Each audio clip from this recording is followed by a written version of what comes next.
Bom dia, oitavo ano. Diferentes formas de agrupar os países. Bom, desde o início do bimestre, nós estamos estudando sobre região e regionalização. Então, vocês viram a definição de região e de regionalização e as diferentes formas de regionalizar o mundo. Então, já regionalizamos o mundo capitalista, socialista, o mundo globalizado. Agora, nós vamos ver diferentes modos de agrupar os países, ou seja, diferentes formas de estar regionalizando os países do mundo. Quando a gente fala em região, a gente está falando em área. Por exemplo, quando eu digo as regiões brasileiras, segundo o IBGE, eu me refiro às regiões Norte, Nordeste, Sul, Sudeste e Centro-Oeste. Ou, de acordo com o IBGE, ou as 5 macro-regiões, as 5 grandes regiões. Eu também falo em regiões geoeconômicas. Quais são as regiões geoeconômicas brasileiras? A Amazônia, o Nordeste e o Centro-Sul. Eu também falo em regiões concentradas. O que é a região concentrada? É a região Norte, Nordeste, Centro-Oeste e concentrada. Une-se o Sul e o Sudeste, passa a se chamar região concentrada. Quando isso acontece, o que aconteceu? Eu agrupei em uma única região os estados da região Sul e Sudeste aí em região concentrada. Cada uma dessas regiões, desses agrupamentos que eu citei para vocês, macro, geo, concentrada, né? Teve o quê? Critérios diferenciados para se fazer esse agrupamento. Quando eu falo isso em termos de mundo, eu posso estar fazendo, como trouxe o caderno de vocês aí, exemplo, consumo hídrico por habitante do planeta Terra. Eu estou regionalizando. Eu estou tendo critérios diferentes para estar fazendo esse estudo, essa regionalização. Bom, com base na divisão regional adotada, que eu citei para vocês, macro, geo, concentrada, vocês observaram que havia o quê? Aspectos relativos a cada região relativo às suas características. Quando eu falei nesse consumo hídrico aí por habitante, cada país do mundo aí tinha aspectos relativos aí que os diferenciavam de um país para o outro. Porém, trazia o quê? Relações, né, em diferentes áreas, que era o consumo hídrico aí. Bom, diante disso aí, esse agrupamento dos países pode seguir critérios diferentes. Eu citei como exemplo aqui no Brasil as regiões, o consumo hídrico por habitante em termos de mundo, né? Esses critérios, sejam eles definidos pela localização geográfica ou por sua condição econômica, política e social, tá? Bom, além dos mapas que a gente pode estar observando essas regionalizações, tem também textos que trazem essas diferentes formas de agrupar e regionalizar o planeta. E esses textos e esses mapas são lidos, são analisados frequentemente, não só pelos geógrafos, mas também pelos meios de comunicação, que aos poucos foram aderindo a esse vocabulário que se faz presente no mundo de hoje. Veio para vocês como uma forma de regionalizar. O texto 1, o lixão.com da África. Adoro esse texto. É um texto, assim, bastante explícito e que nos traz muito conhecimento. Esse texto, o lixão.com aí, ele mostra, por meio de exemplos que ele traz aí no decorrer do texto, que os países participam de maneira desigual na economia mundial, que os países ricos produzem e consomem tecnologia, enquanto os países pobres reciclam o lixo e convivem com as consequências desse tipo de trabalho e de consumo. Mostra a divisão rico-pobres, desenvolvidos, ricos, desenvolvidos, pobres, subdesenvolvidos. Quando eu disse ricos, desenvolvidos, pobres, subdesenvolvidos, acabei de fazer o quê? Uma regionalização. O caderno de vocês trouxe o texto 2.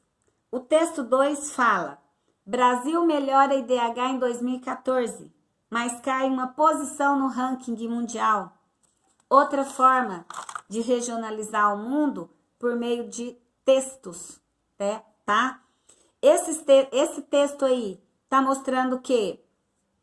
Distribuição de renda injusta, saúde, educação, né?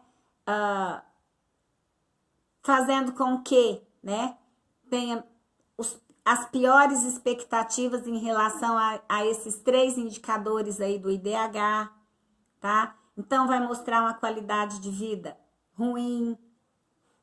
Diante disso aí, vocês vão perceber, por meio do texto e dos conhecimentos de vocês, né, que a qualidade de vida de um país está diretamente ligada ao IDH, à saúde, à educação e à renda per capita. Bom, regionalizamos o mundo, desenvolvidos e países subdesenvolvidos. Essa forma de regionalizar o mundo, desenvolvido e subdesenvolvido, ela começou a ser usada aí após a década de 1940.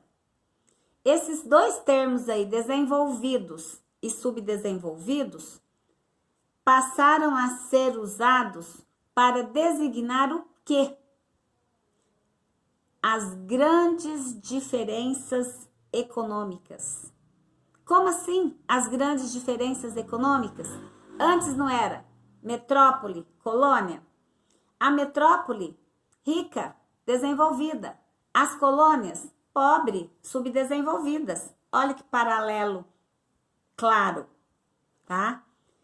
Diante disso aí, o que aconteceu? Os países da África, os países da América Latina. Quem é a América Latina? México, América Central e América do Sul. Os países da Ásia, eles foram o quê? Agrupados e classificados como subdesenvolvidos. E eles são países extremamente diferentes uns dos outros.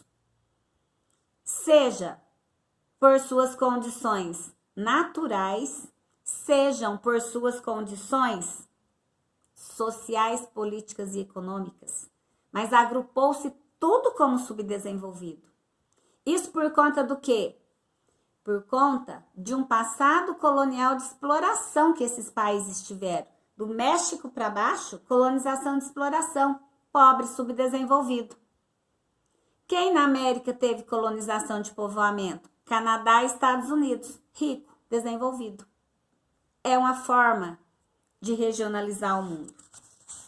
Muitos geógrafos, muitos autores não concordam com isso, mas caiu, pegou, tá?